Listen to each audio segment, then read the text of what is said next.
Hey y'all, thanks for joining me. Today we're going to talk about something that a lot of you have noticed in my videos and a lot of my posts, and that is the addition of a motor to my Hobie PA14 360. So I'm going to do several little videos like this. I've had this Torqeedo for about 2.5 months now, and I wanted to wait to put a video out until I had plenty of time to get used to it, to learn about it, to make sure I even liked it. So here we are. I've had this thing for 2.5 months. It has completely changed the way that I'm able to break down water and pre-fish.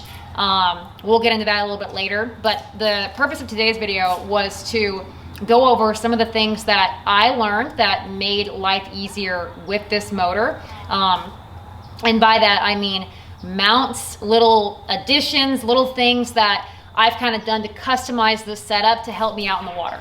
So let's dive in. All right, first and foremost, for those of you that use a power pole, and that is me, especially in the spring when I'm bed fishing, or fishing shallow, I have shallow bank lines when it's windy, my micro power pole is an essential deal.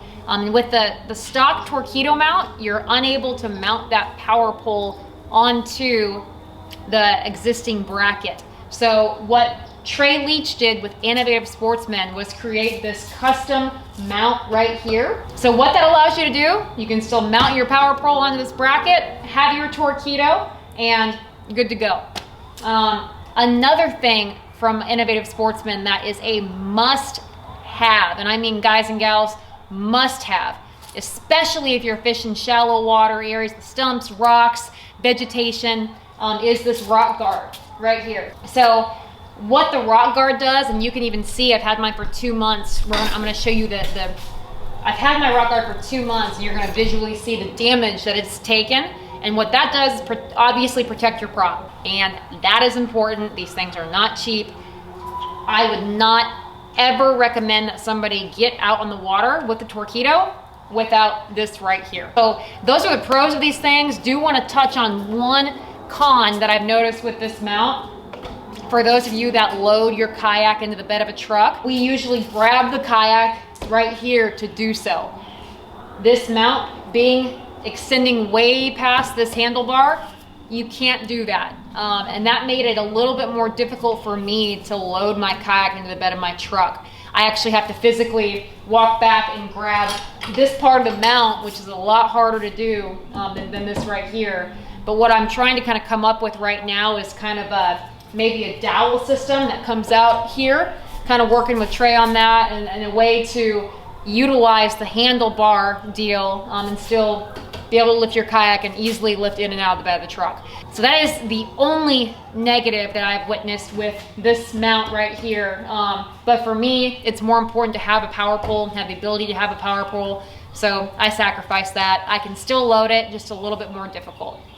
Now, next thing that I learned right away with Torqeedo, I do not use the foot controlled steering. I use my Hobie 360 drive to steer and my normal rudder. So that eliminates the need for me to have to use the foot controlled steering. But what that does, that cotter pin has a tendency to pop out. And that's a problem. There were a lot of times I'd be out in real choppy water and my motor would come up and down, that pin would pop out. Therefore the motor wasn't fixed and it was a dangerous deal. So I ended up having to get to shore, tap, keep popping that cotter pin back down. Torqeedo came out with a solution to that, but I've also came out with a solution. I'm gonna show you right here. So nothing beats duct tape or a zip tie. So I just zip tied this right around the base of the motor. You can see here's that cotter pin. That keeps that thing in place and I have no issues. What Torqeedo suggested was essentially drill a screw right here. I think they've got some videos on that, but either way works. This has worked great for me. So just wanted to point that out, that is a must do on this deal. All right, so next thing, a lot of people do different things with the throttle here. What I did, I'm gonna show you,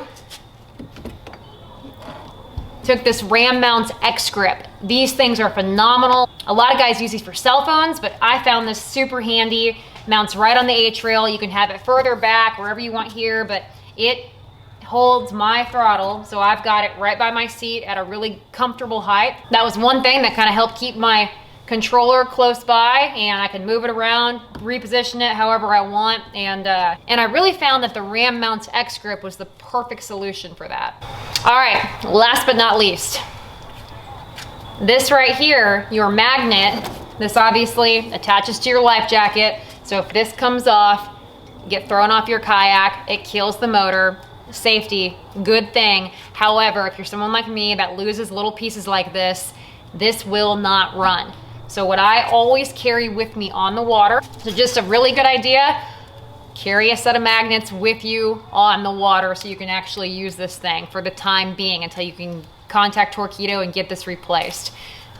This thing will run with just any type of magnet. So I always take a spare set with me, keep it on the kayak, and that way, if I'm way out, my legs are tired, I want to use my motor, happen to lose this, got a solution for the time being. So those are just a few modifications, a few things I've done to kind of customize my Torqeedo setup on the kayak. It's really, like I said, guys, definitely love having this thing. I debated on this over a motor guide for some time, and I think I went the right route here. I'll do another video on why I chose the Torqeedo over a motor guide, probably here in the next few weeks or so when I get time. But hopefully that helped. I will drop all the links to this stuff in the bio. If you guys have any questions, again, had this thing for about 2 months now, wanted to make sure that I was familiar with it, understood it, liked it, and wanted to take the time to kind of really make it my own and find little things that I could share with you all before doing this video. Also, good idea, get a spare prop, carry a toolkit on you so you have the resources necessary in case something happens. So again, any comments, you guys, drop them in the comments. I'll try to get to them when I can. Thank y'all for watching, and tight lines out there.